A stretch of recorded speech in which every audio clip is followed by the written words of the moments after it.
Everybody, how are we doing today? Hopefully we're all doing well. Today our plan is to be going over spontaneous radioactive decay. All right, now for this you do need to make sure you've got your notes. You need to have something to write with, and then you would also need to have a periodic table. So just go ahead and grab that one that we've got posted on Canvas. So let's go ahead and dive on into this. So spontaneous radioactive decay. All right, first off, we need to talk about a couple things here. What does it mean to be radioactive? So radioactive is going to be to spontaneously emit ionizing radiation in the form of particles or energy from an unstable nucleus. All right, so here's our definition. So again, radioactive means to spontaneously emit ionizing radiation in the form of particles or energy from an unstable nucleus. Okay, so let's talk about a couple words inside of that definition. First off, what does it mean to be spontaneous? So a lot of times people just think, on a whim. That's what you kind of think of as spontaneous. Well, spontaneous actually means without outside help. Without outside help, meaning there's nothing else causing that to occur. It just naturally occurs without anything else happening. So without outside help. Okay, so that's what spontaneous means. So let's look at another word. What does the word emit mean? Well, emit means to give off. Okay, you can kind of say like our sun emits light, right? It gives off light. All right, next, ionizing. Well, ionizing is really just a fancy word for making something an ion. And we've already talked about ions earlier, so it's something that's got a charge, right? So ionizing means it will make something have a charge, which is a lot of times really bad. So ionizing radiation in the form of particles or energy from an unstable nucleus. All right, so the rest of that I think y'all probably can understand just based off of the definition. So to be radioactive, first off, it has to occur naturally without any outside help, meaning I can't add energy or take away energy. It just does it naturally without doing anything for us, without us doing anything. We also have emit. Again, emit means to give off. So I have to give off ionizing radiation without anything else affecting it, without us actually contributing to making that happen. And that ionizing radiation is either going to be particles or energy from that unstable nucleus. All right, so now we've got this from an unstable nucleus. So how do I know if something is unstable? Well, we have what's called the zone of stability. So that's what this little table or chart right here is representing. When I compare my protons to my neutrons, in the perfect world, my protons and neutrons would equal each other and the thing would be stable. But that's not how it really is. What we find a lot of times is that we have to have more neutrons than protons to keep it all together. All right, we have to have more neutrons than protons to keep it all together. And you're like, okay, well, why is that? Well, that's because, again, remember your neutrons are kind of the glue that holds the nucleus together.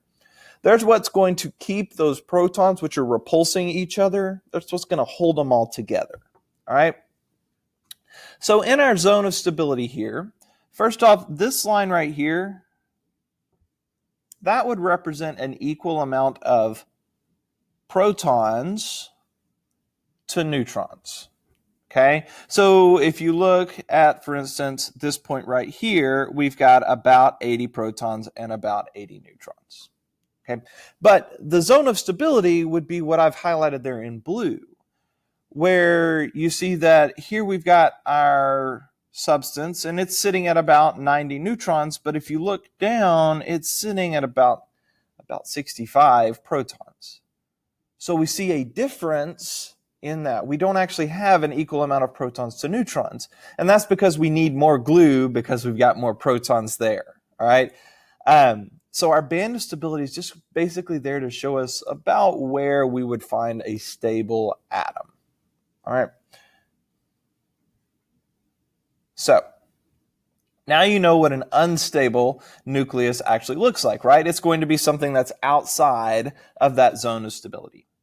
Okay, so let's actually talk about the types of decay, right? Because we've already talked about to be radioactive, to talk about spontaneous radioactive decay, we need to have an unstable nucleus, and we're going to be emitting either energy or particles as a result of this unstable nucleus. So what types of particles or energy do we emit? So that's what this table is right here. We're going to go over each of these types, and we're going to start with alpha decay. So alpha decay is the slowest and largest of our particles that we're going to be emitting here. Alpha decay emits an alpha particle. All right, and the symbol that we use for alpha is basically something like that. All right, so it's basically, if you look at it really closely, would be kind of a regular A with another little curve on top of it. Some people actually draw it like the little fish, okay? All right, our nuclear symbol for this. Now, this is going to be that isotopic notation that we've talked about. So nuclear symbol is 4,2 He. All right, so looking at that, you're like, okay, well, that's just a helium atom. Well, no, it's actually an alpha decay, an alpha particle, all right?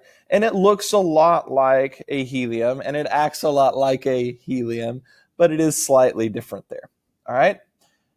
We've also got a charge. Now, the charge that is going to be here is a +2, all right? Now, that's what makes it different from a helium atom, right? A helium atom doesn't have a charge.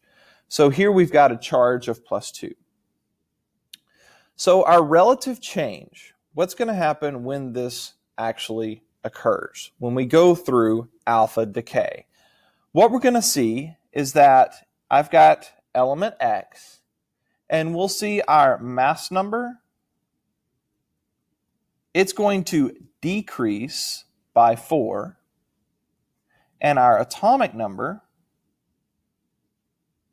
is going to decrease by 2. All right, so our mass number decreases by 4, and our atomic number decreases by 2. All right, now, relative speed here. Alpha particles, again, like I was saying earlier, they are actually very slow. So they are the slowest of our particles and energy we're going to be talking about today.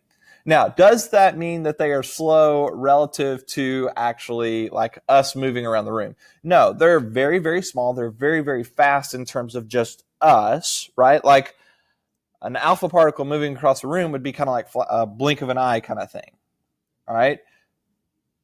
So it is very fast in terms of like our perception, but in comparison, so the relative speed of it, it would actually be very slow compared to everything else. Okay. Now, because it is slow and because it is a large particle, its penetrating power is actually the weakest. And you're like, okay, well, what do you mean by penetrating power? Well, what I mean is if an alpha particle is shot at me, okay, that alpha particle is not going to actually enter and go into my skin very far because its penetrating power is very weak, very small, all right? It's so small that I can take something like a piece of paper and block it. And that's actually why if you go to some places that actually use and look at alpha energy and alpha particles, what you'll find is they're actually wearing paper suits, suits that are made of paper that at the end of the day, they can just ball up and throw away, right? So we can block them using paper. Okay, so that's an alpha particle. That's what happens when we go through alpha decay. We're going to see our mass number decrease by 4 and our atomic number decrease by 2. All right? Okay, so now let's look at a beta particle. So when we go through beta decay, we're going to emit a beta particle. Okay, so give off a beta particle.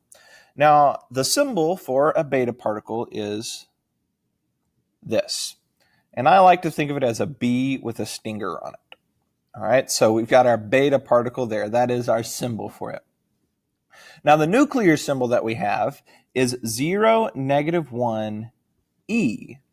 Well, you're like, okay, well, that kind of looks like an electron, right? Because it doesn't have a mass. But what's going on here? Well, if you remember, your protons have a atomic number of 1. Electrons are essentially the opposite of that, right? So we're going to actually be emitting a beta particle from our nucleus. And you're like, well, where's that coming from? Well, it's coming from a neutron, right? So what we're going to see is we're going to increase our atomic number because now we've got one more proton. We've emitted that electron off of the neutron, which means we've got one more proton in the middle, okay? So our charge here, because it is essentially an electron being emitted, is a -1. And our relative change, which means the change that's going to happen to the atom, is our atomic number will increase by 1. Okay, and you're like, okay, well, that number's negative.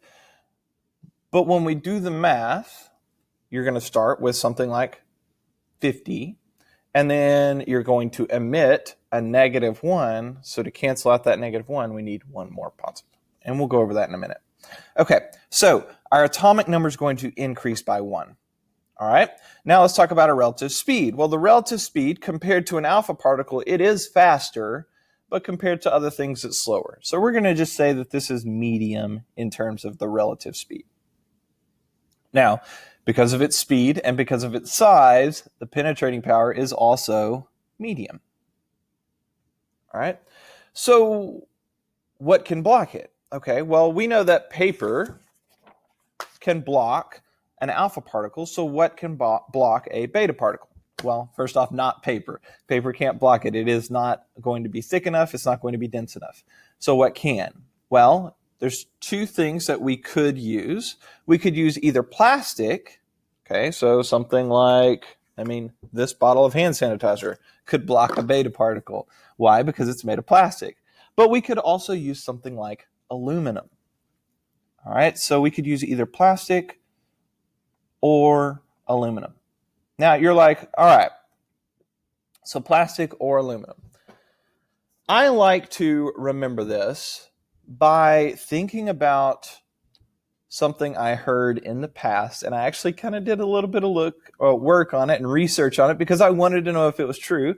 But in the past, and even now, people wear tinfoil hats, right? Where they'll take some aluminum foil and they'll actually wrap it around their head. And a lot of times they'll put like a little radar dish on top of it.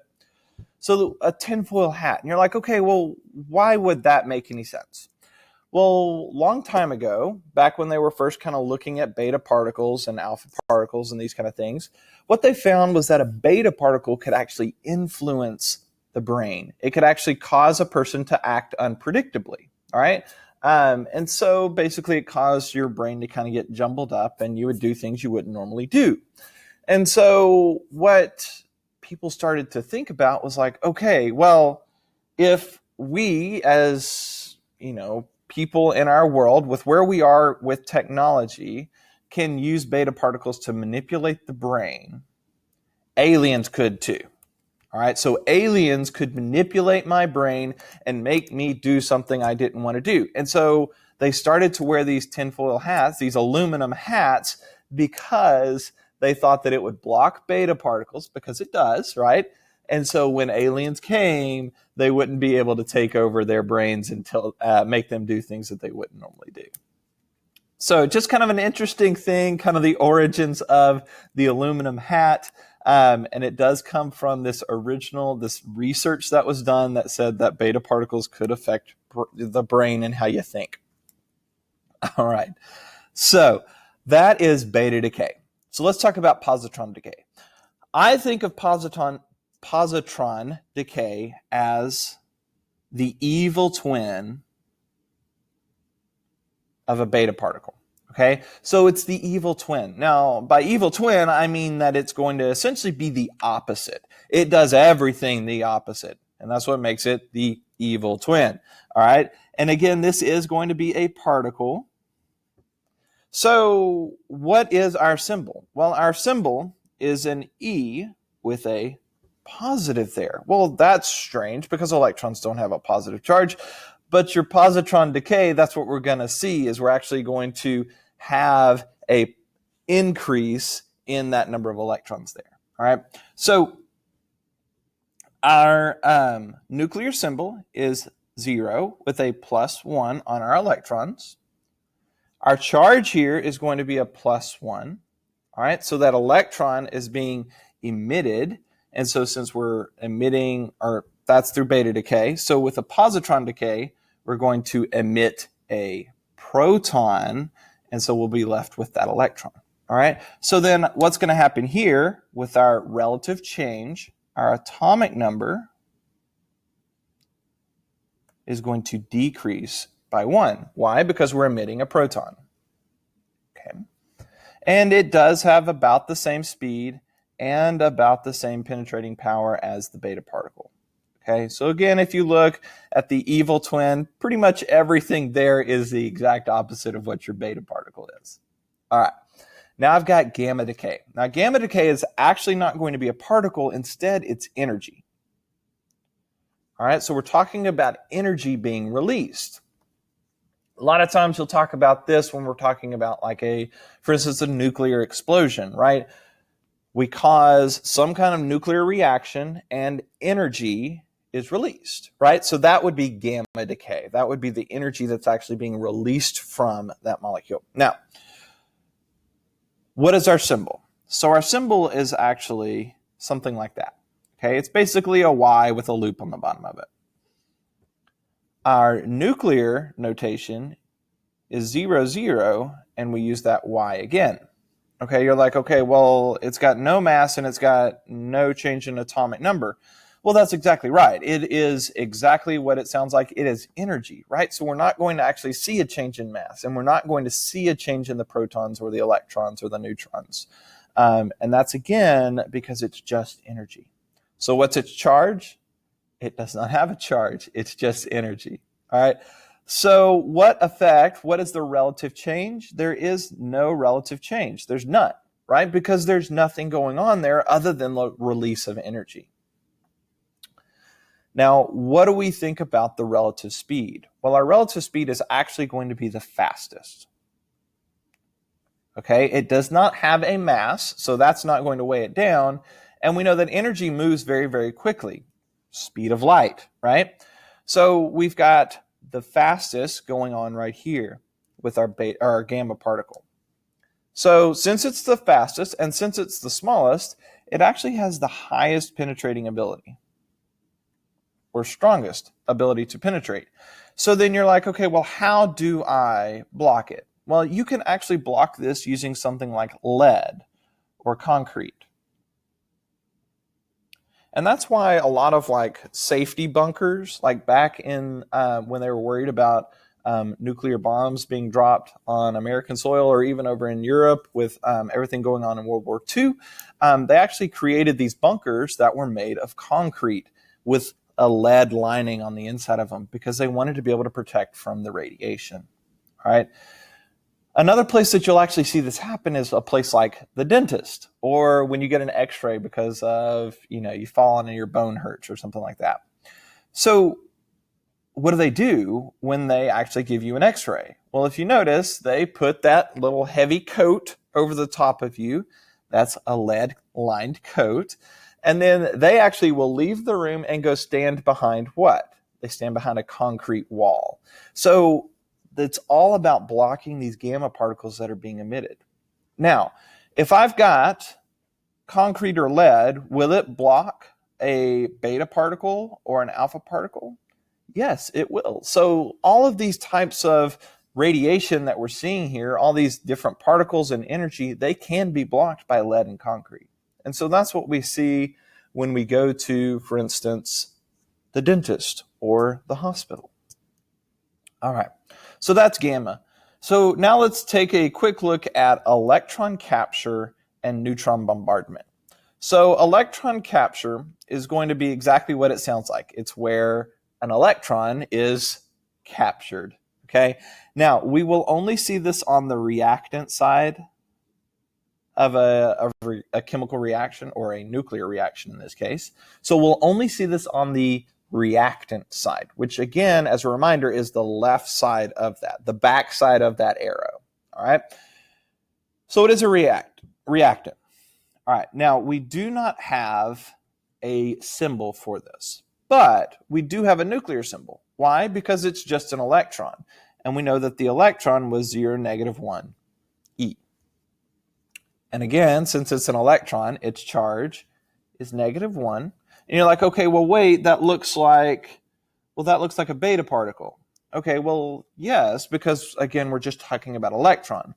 A beta decay or beta particle, that's where it's actually leaving. So that's going to be a product. Whereas electron capture is going to be a reactant. And so that's what we're going to see. That's how we can kind of differentiate between the two. All right. Now, what does this mean for us? So in terms of our relative change, what we'll see is our atomic number will decrease by 1.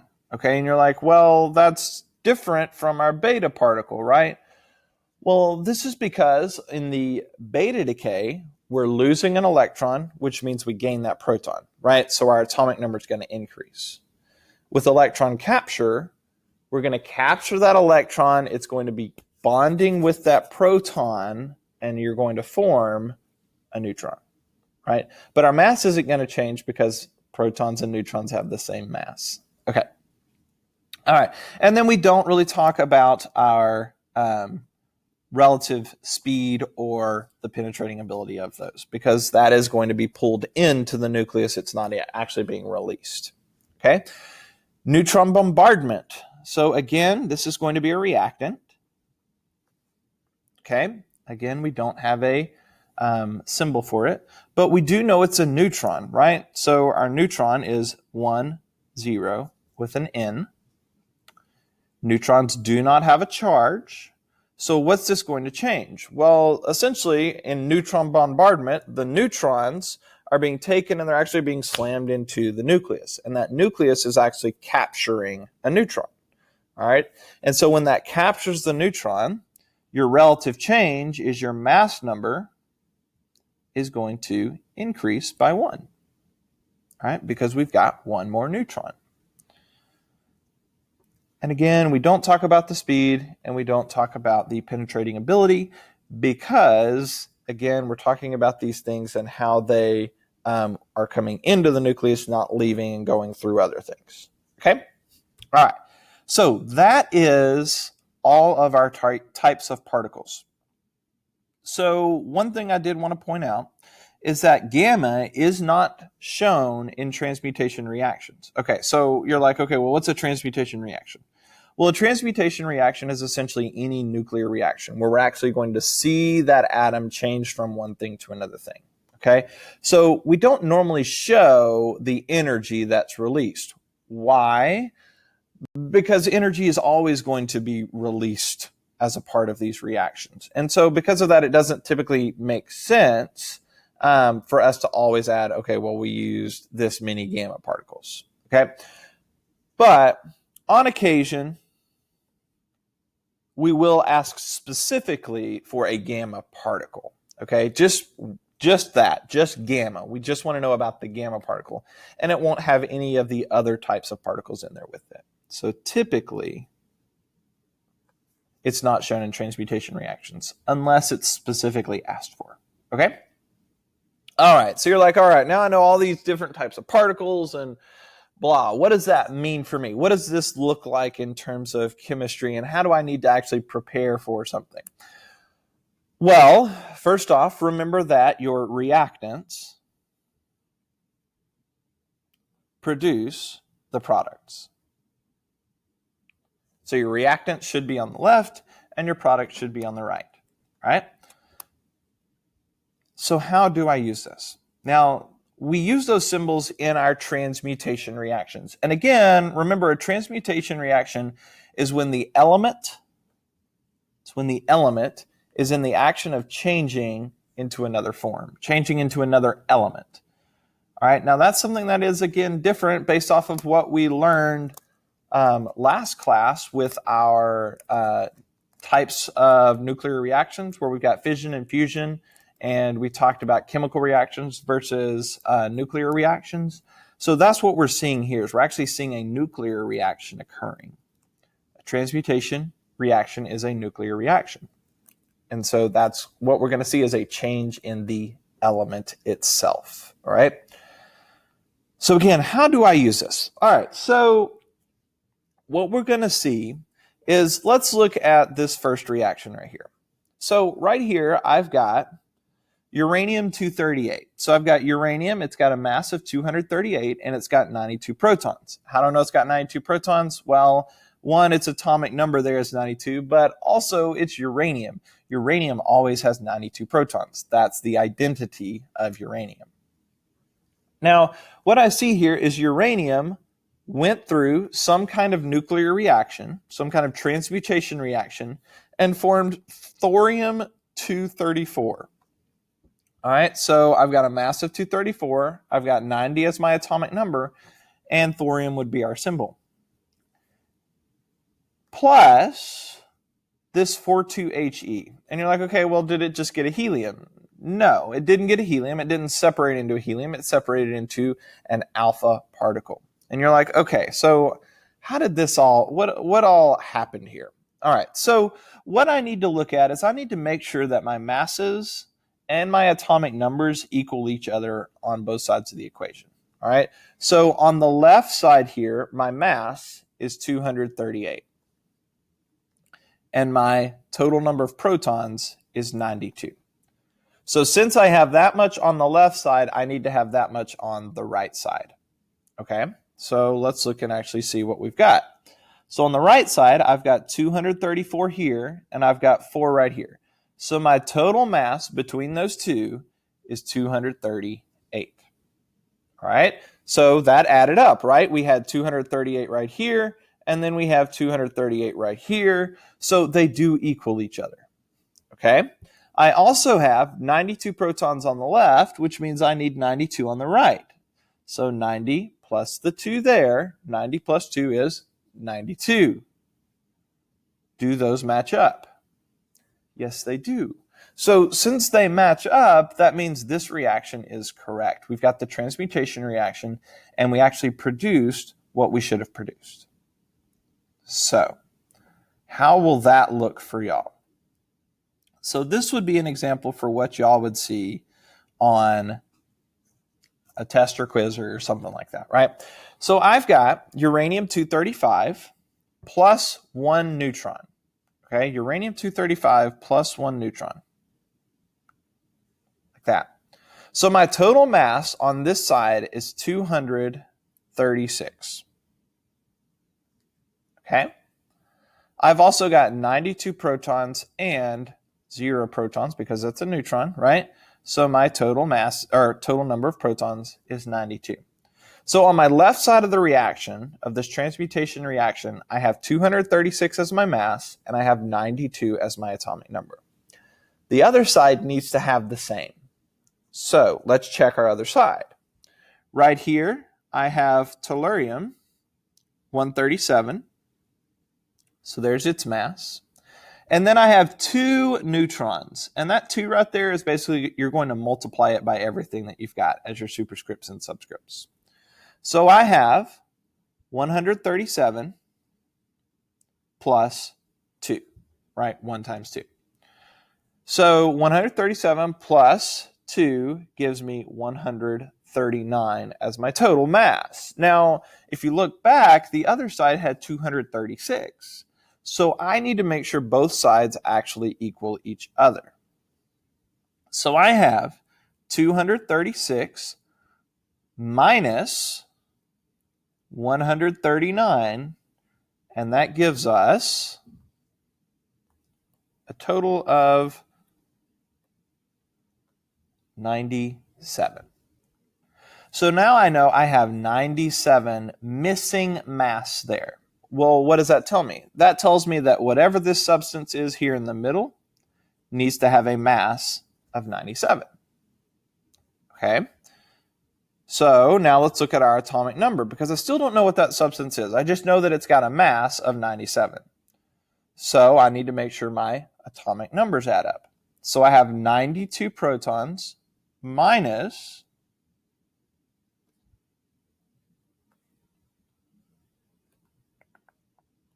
well, let's look at this other side. So I have 52 there, and then I have 2 times 0, which is 0. So 92 minus 52 gives me a total of 40. Okay, so now I know I need an atomic number of 40.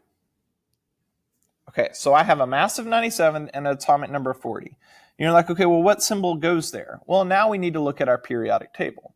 So I look at my periodic table, and I find that we have Zr there as our atomic symbol, okay, as the symbol of that element. So now I can go back in and I can double check everything to make sure I was correct. So I had 139 total as my mass on the right, plus 97, and what that gives me is 236. That's good, right? Because I want to make sure both sides equal each other. On the atomic number, I have 40 and 52. Add those together, we get 92. Does that add up? Yes, it does. So then this would be what would be our answer for this equation. All right. So what I want y'all to do now is I want y'all to actually pause your video, and I want y'all to actually go in and solve this next problem. All right. So pause your video, go in and solve this problem. Okay. So what y'all should have gotten is this right here. So you should have found that you have 9637Rb as your substance that was produced as a part of this reaction. Okay, so 9637. And you can double check that by taking our 96 plus 137 plus 3, right? Because we do 3 times 1 here. So 96 plus 137 plus 3, and you'll end up with 236. And then you do the same thing with our atomic number, 37 plus 55 plus 3 times 0, which is 0. So 37 plus 55, and that gives us 92. So we have 236 as our mass and 92 as our atomic number. Okay? All right. So I'm going to leave these next two as practice, but you can find the answers to that on the key. All right. I want to go through one more type of problem with you just to make sure you understand it, and then y'all are done with these notes on radioactive decay. So right here it says cobalt-56 is undergoing alpha decay. All right, so you're like, okay, well, what do I do with that? Well, first off, they tell us what substance we started with, right? We start with cobalt-56. So we have CO with a mass of 56. Now we need to think about, okay, well, what is its atomic number? So we look at our periodic table. Cobalt has an atomic number of 27. Okay, so now I've got cobalt-56 there.